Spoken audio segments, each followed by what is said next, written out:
Hello बच्चों, let's see this question and the question says choose the odd one out with respect to the source of hormones listed in invertebrates.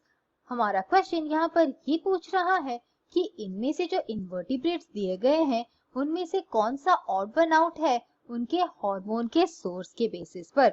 और options दिए गए हैं, पहला option है मोलस, दूसरा option है नेमाटोड्स, तीसरा ऑप्शन है प्लैटीहेलमिन्थस और चौथा ऑप्शन है एकाइनोडर्म्स।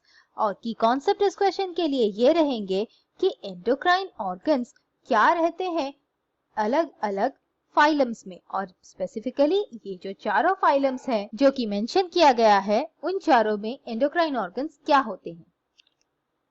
पहले हम कंसिडर करेंगे मोलस्का को। मोलस्का फाइलम में जो ऑर्गेनिजम्स होती हैं उनमें एंडोक्राइन ऑर्गन होती हैं, और ये एंडोक्राइन ऑर्गन जो होती हैं वो रिलीज करती है एक हार्मोन जिसे कहा जाता है न्यूरो हार्मोन।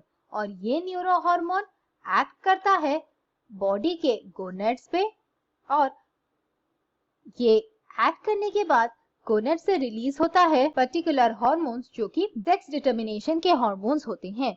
दूसरा फाइलम हम कंसिडर करेंगे, दूसरा है नेमाटोडा।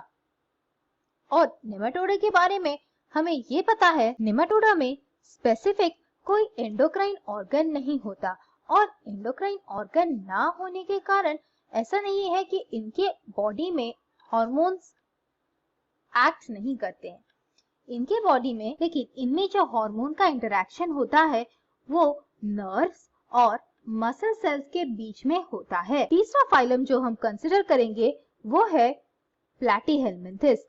और प्लैटीहेलमिन्थस का फाइलम बेसिकली सिंपल वर्म्स का होता है, और ये सिंपल वर्म्स में कोई एंडोक्राइन ऑर्गन नहीं होता, यानी कि इनका बॉडी इतना डेवलप नहीं होता कि इनमें एक एंडोक्राइन ऑर्गन हो। लेकिन इनमें जो हार्मोन इंटरेक्शन होता है वो भी बेसिकली नर्व्स और मसल्स के बीच ही होता है। और चौथा जो फाइलम हम कंसिडर करेंगे वो होगा एकाइनोडर्माटा का। और एकाइनोडर्माटा का जो फाइलम है इनमें जो ऑर्गेनिजम्स होते हैं इनमें भी कोई स्पेसिफिक एंडोक्राइन ऑर्गन नहीं होता, लेकिन इनमें हार्मोन का इंटरेक्शंस होता है, और ये हार्मोन का इंटरेक्शंस रहता है इनके बॉडी के नर्वस टिश्यू और बॉडी के गोनैड्स के बीच, और उसके बाद हार्मोन्स रिलीज हो सकते हैं।